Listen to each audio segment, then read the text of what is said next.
Hey everyone, so today we're gonna go meet Robert and Bella Riddell. They've been in Phuket, Thailand for over 25 years, and they went from selling jewelry on the streets of Japan to their own manufacturing facility right here in Thailand. Cannot wait till you meet these two. They are absolute legends. Let's go.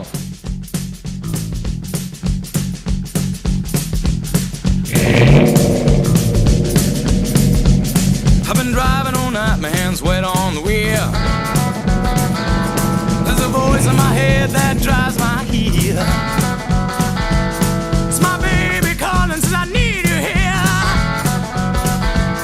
And it's 4:30 and I'm shifting gear. When she's lonely and the longing gets too much. So we've arrived at Bella and Robert Riddell's home in Phuket. And today we're gonna learn about their story and a little bit about their lifestyle. I'm Brendan O'Neill, and this is People of Phuket. Hi Robert, hi Bella. How are you guys? How are you guys? Hi. Come on in. Well, nice to see you. I'm Romanian. I come from a city nearby Bucharest. Nice to see you. Nice to see you, Robert. I'm from Austria, from Vienna. Good. Okay guys, let's go in and we're gonna sit down with them.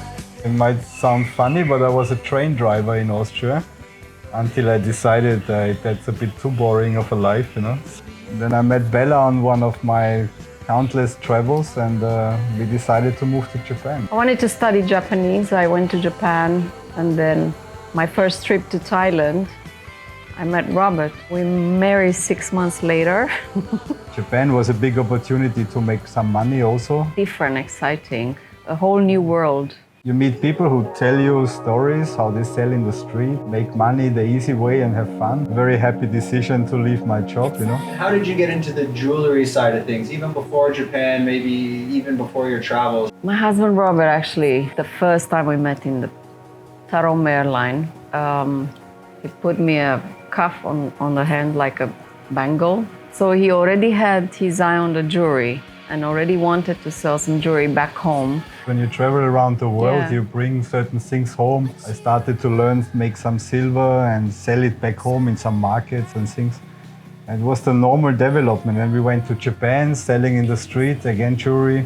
Nothing was planned really. It was more like a hobby in the beginning, but then you came back to Europe and all the people like the stuff you find all over the world. And then eventually you also make money for your next travel again, you know. I mean, we were 4 years in Japan. We made some good money in between. We went traveling again, and we spent all the money. We went back, made money again, and then Japan slowly got a bit more and more difficult. The times were changing. We had always great ideas for new designs, new jewelry, but Japan is not the country where you produce the jewelry. That's more like Mexico, Thailand. In the end, we decided we want to change the size and we want to be the one who make the jewelry. You know? 95, we were in Japan, and we came here in 99. 99, we came to 99. Thailand. Typical day if I'm here. It's different if I'm at work in Bangkok. So I'm switching between Bangkok and Phuket. Constantly talking about business. So our evening kind of evolves here on the couch, talking about items, planning the business or the next step. And that's kind of a typical day here. Being at the shop right now, when I have customers that want to curate their ears, I think that's probably the most enjoyable part. Or being at the beach with my family, having a nice sunset dinner. Usually I get up in the morning and I have my coffee and my first cigarette, which is the most enjoyable time of the day. And walking the dog, right? Yeah, at that time I already know my emails, so I can already start thinking what I'm gonna answer to all these emails. Talking to the office, giving instructions.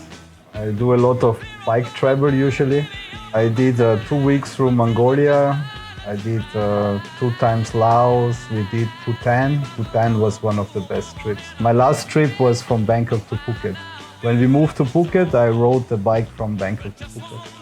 Do you have an interesting story from one of these journeys? Oh yeah, many.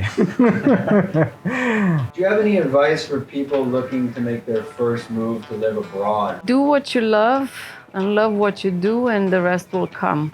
Definitely don't look back. Don't be afraid of some new things, new unknown things. There will be always a place where you can eat or you can sleep. My mom always told me, where you gonna stay, what you gonna eat, you know? So don't be afraid of these things, don't look back. And I think my biggest advice is, don't think that you leave your country and you can stop working. In the first lockdown, we got a little bit bored because the factory kind of run by itself. I needed some challenge, and the last part which we are missing is to sell directly to the end customer, because we design, we manufacture, we wholesale, but we never did the retail by ourselves. Which means I'm lacking the feedback, the direct feedback from that's customer. the secret reason is to make my wife busy, you know, make Bella busy.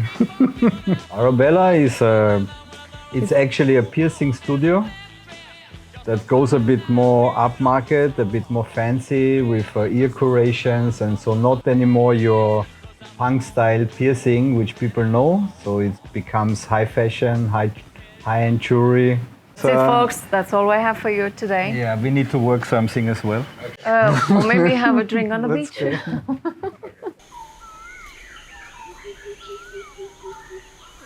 All right, guys, I hope you enjoyed that interview with Robert and Bella yesterday. So today now we are at Boat Avenue. Boat Avenue, it's located in the Laguna area of Phuket, which is kind of the more northern side of the island. But let's go take a look, and we're gonna head up to Arobella's and meet Robert and Bella. I'm gonna show you guys where we make the piercings. So this part of the shop is, we call it the piercing lab. And this is where the new piercings are done. We try to give it a feel of a barber shop, the same thing. With chairs you can decline and the piercer can work. We have all our equipment here, like hygiene standards for washing the hands, for disinfection. Here in the back, we have our sterilized room. This is Markus. Markus is our piercer. Yeah, I'm Markus, I'm 38 years old, I come from Germany. I have experience about 15 years long. And that's the equipment we are using. So basically all our tools are completely sterilized. So we're at Arobella's, and our first question is, Robert, could you just tell us a little bit about Arobella's Piercing and Jewelry and what you guys are all about? We created this brand maybe a year ago, and we wanted to create a piercing studio that concentrates just on piercing with high standards of hygiene and how we do the things. We think it's very important for the piercing industry. And does this exist in Thailand at all, in Europe, or is this relatively new, this type of branding and concept? No, it does exist, and there are a few very good brands out there, especially in Europe and in America.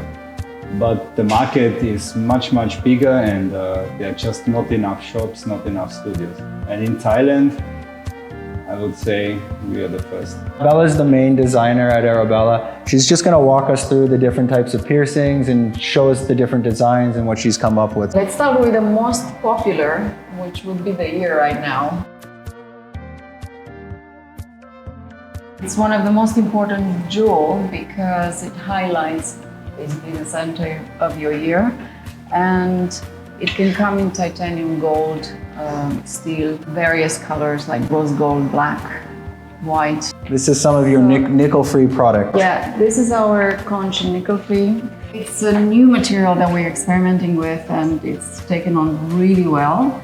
And I love the look of it. And what seems to be the most popular? Helix. Helix, and Helix. maybe you can show us that. Most popular, as you can imagine.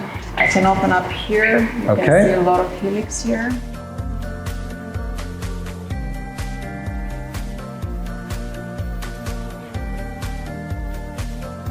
Let's get a background story on the skulls and why you have them in the display case. I worked in Japan for a while, and I still remember our best-selling items were always skulls. No matter what I designed with skull, it was like one of the most favorite thing for the Japanese. And I took an interest in just developing many different faces of skulls. Okay, so we're going upstairs to Bella's, what is this, your VIP jewelry collection? What you see is mostly Swarovski crystals, Swarovski pearls, some semi-precious. There's silver, there's steel, there's resin, there's so many mediums, so many different materials. They get a few piercings, then I'll entice them to come up here and they kind of, wow, we didn't know you have all this, we didn't know about this. And it's a nice surprise, I think. That's where I really enjoy my job, when they come to me and they want to get a full look, a full ear, a full decked up ear. Thanks a lot, Bella and Robert, for having us today. Why don't you tell everyone where they can find your website, where you're located in Phuket, and your Instagram as well. Our website is arobela.com and our Instagram is Arobela Jewels, and you can find us in Boat Avenue. Hey everyone, thanks for watching the first episode of People of Phuket with Robert and Bella. We also did an amazing podcast with them where it dives a little bit deeper into their backstory. We are Fruiting Body Mushrooms, a medicinal mushroom supplement company, so you can check out all that information out at the link in the description. So we're gonna wait for Robert to drive us off in his wonderful, bedazzled, tuk-tuk. But until then, don't forget to like and subscribe this video. It will really help us out in the algorithm. And until the next episode, check you later.